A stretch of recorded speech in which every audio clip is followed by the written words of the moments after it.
Saka. Expose kagwapuhin ko yan. O, kain daw mga idol. Ay mga idol. Masarap kasing kumain dito kasi yung hangin, malakas dito ang hangin. Parang ano, tawag niya.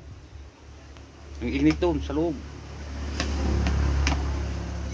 Pero sa Cagayan eh, ang lakas ng ulan.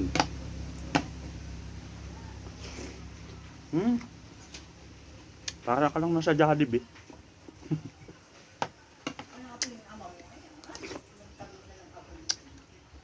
Ha? Dito masarap kumain sa likod.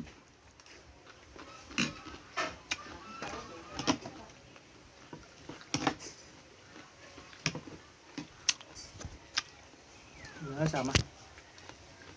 Ayan, pogi yan oh. May expose kagwapuhin ko dyan. Oh, baka gusto niyo yan, pogi yan. Galing sa ibang bansa. Ibang planeta. Ibang planeta. Ang dilim. Kain muna tayo.